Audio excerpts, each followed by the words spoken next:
रावण सीता जी को लेकर श्रीलंका आया है और कहा कि 1 वर्ष में तुम मेरी बात नहीं मानी तो तुम्हारा भोजन बना के खा जाऊंगा। अशोक वाटिका में सीता जी को रख दिया है।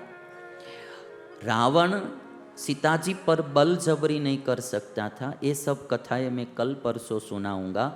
वाल्मीकि रामायण में रावण का पूरा जीवन लिखा है, वो मैं अंतिम दिन आपको सुनाऊंगा। सीता जी को मनाते ही रहा, सीता जी पर बल जबरी नहीं कर सकता था, श्राप था रावण को। तो रावण कहता है कि आप 1 वर्ष में मेरी बात मान लेना। इधर रामचंद्र भगवान वापस आए, लक्ष्मण सामने मिले, कहा कि तुम क्यों आए। सब बात बताई कि भाभी ने इस तरह से थोड़ी कड़वी बातें बताई तो मुझे आना पड़ा। दोनों भाई सीता जी को ढूंढते हुए आगे आए, जटायु मिले हैं। जटायु जब आए तो मुख में से रुधिर का वमन करते हुए जटायु ने सब बात बताई। जटायु की दिन दिशा देखकर राम रोने लगे।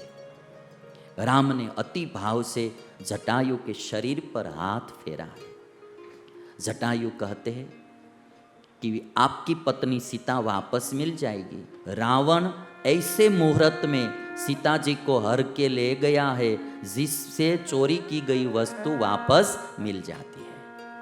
इसलिए मुहूर्त का भी एक महिमा हमारी भारतीय संस्कृति में है। मुहूर्त देख के लोग काम करते हैं। जटायु कहते हैं कि रावण ऐसे मुहूर्त में सीता जी का अपहरण करके गया है, उस मुहूर्त में अपहरण की गई वस्तु वापस मिल ही जाती है। उस समय विंद मुहूर्त था जिसका रावण को पता नहीं था। सब बात करके जटायु रामचंद्र भगवान कहते हैं कि आपको यदि जिंदा रहना है तो जीवित कर देता हूँ। जटायु ने कहा कि ऋषि मुनियों सारी जिंदगी ईश्वर का ध्यान करते हैं तो भी राम का दर्शन नहीं होता है। आज सामने मेरे खड़े हैं तो अब मुझे जीवित होके क्या करना, आपके सामने ही मैं प्राण त्यागना चाहता हूँ। और जटायु ने अपना प्राण छोड़ दिया। रामचंद्र भगवान ने जटायु का अग्नि संस्कार किया है। कितना भाग्यशाली है जटायु, स्वयं श्री रामचंद्र भगवान ने। अभी आप हम सब देख सकते हैं पिता दशरथ का अग्नि संस्कार राम ने नहीं किया, जटायु का अग्नि संस्कार भगवान श्री राम ने किया है। जो नारी की रक्षा करता है उस पर भगवान भी प्रसन्न होते हैं, उस पर भगवान भी प्रसन्न होते हैं। फिर दोनों भाई आगे चले हैं सीता जी की शोध में। जाते जाते भगवान श्री राम अब शबरी के आश्रम की ओर चले हैं और शबरी के आश्रम में भगवान श्री राम आए हैं। कभी कभार आप साउथ इंडिया में जाओ तो पता चलेगा कर्नाटक में शबरी का आश्रम है, जो किष्किंधा नगरी कही जाती है सुग्रीव की। और वहाँ किष्किंधा नगरी में सुग्रीव भी रहते थे, वाली भी रहते थे, हनुमान जी भी वहाँ रहते थे और शबरी का आश्रम भी वहाँ है। कभी कभार आप जाओ तो ठीक है, नहीं तो मैं अभी आपको शबरी का आश्रम बता देता हूँ। मैं कंप्यूटर में सब कुछ रखता हूँ, कहीं काम में आ जाता है। तो किष्किंधा नगरी जो है वो सबसे पहले हम देखेंगे। पहले शबरी का आश्रम दिखाता हूँ। कर्नाटक स्टेट में है। कभी उत्तर भारत की यात्रा में तो प्रायः लोग जाते ही है, कभी कभार दक्षिण भारत की भी यात्रा जरूर करना। हाँ, रामेश्वर, बड़े बड़े मंदिर, 3-3 पीढ़ियों में राजाओं ने बनाए हुए मंदिर साउथ इंडिया में। 1-1 किलोमीटर की तो परिक्रमा रहती है मंदिर की। हाँ, और राजाओं भगवान की इतनी भक्ति करते थे। अभी केरल का पद्मनाभ भगवान का मंदिर, कितना खजाना। राजा वो पद्मनाभ भगवान के मंदिर बनाने वाले जो राजा लोग, वो अपने सिर पर मुकुट धारण करते थे और मुकुट पर भगवान की चरण पादुका धारण करते थे।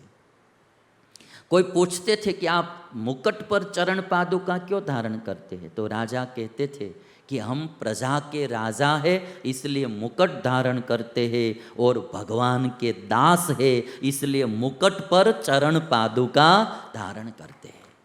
प्रजा के राजा है, भगवान के दास है। मैं केरल गया था पद्मनाभ भगवान के मंदिर, तो आज भी वो राजाओं के वंशज जो है हर दिन भगवान का दर्शन करने के लिए मंदिर में आते हैं। और राजाओं को ऐसा नियम था मंदिर में दर्शन, एक दिन भी मंदिर दर्शन करने के लिए नहीं जाते थे, नहीं जा सकते थे, तो दूसरे दिन दंड के रूप में भगवान को भेंट अर्पण करते थे कि मुझसे कल नहीं आया गया तो मैं अपराधी हूँ, इसलिए भगवान को भेंट अर्पण करते थे। और कितने बड़े बड़े मंदिर, राजाओं का ये धर्म था कि प्रजाओं में धर्म भावना रहे, भक्ति भावना रहे, इसलिए हमारी भारतीय संस्कृति में राजा लोगों ने ही बड़े बड़े मंदिरों का निर्माण करवाया था। और कर्नाटक में और तमिलनाडु ये भक्ति का पूरा देश है, पूरा साम्राज्य है। कर्नाटक स्टेट में पंपा सरोवर है जहाँ शबरी रहती थी। भगवान श्री राम शबरी के आश्रम में आए हैं। गुरु मतंग ऋषि थे, शबरी के गुरु मतंग ऋषि। उनके सब शिष्य इस लोक को छोड़कर चले गए थे। उनकी सेवा करने वाली जो शबरी थी वो वहाँ रहती थी।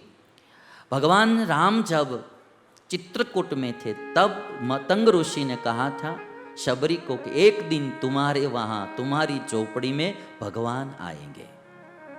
और ये बात सुनकर शबरी हर दिन रास्ता साफ करती रहती थी, जो भी सीजन के अनुसार फल फूल होते हैं वो लेके आती थी कि आज राम मेरे वहाँ आए, आज राम मेरे वहाँ आए। और जो कोई भाव से भगवान को पुकारते हैं तो राम उसके जीवन में जरूर भगवान आते हैं, जरूर भगवान उसके वहाँ आते हैं। कोई प्यार से बुलाते हैं, भाव से बुलाते हैं तो भगवान जरूर बिना आमंत्रण भी आते हैं। आज भगवान राम यहाँ शबरी की झोपड़ी में बिना बुलाए भगवान आए। और इसीलिए हम सब में शबरी जैसा भाव बढ़े, यही करना है।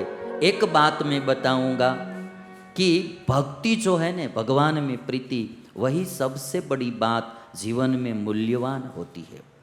तो जो कोई भाव से बुलाते हैं वहाँ भगवान जाते हैं। मैंने मेरे जीवन में भी देखा, हम झोपड़ी में भी जाते हैं और महल में भी जाते हैं, क्योंकि बहुत प्रकार का घूमना फिरना रहता है। कहीं कहीं इतने इतने बड़े बंगले में भी ठहरते, कभी छोटे मकान में भी ठहरते।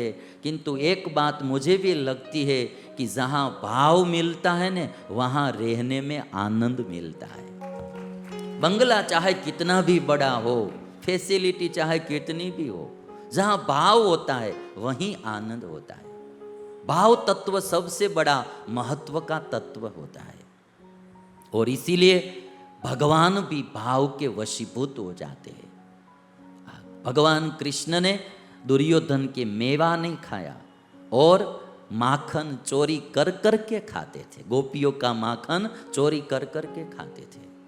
और आज भगवान श्री राम शबरी के वहाँ आए और बैर भी खाए और बिना बुलाए भगवान आए।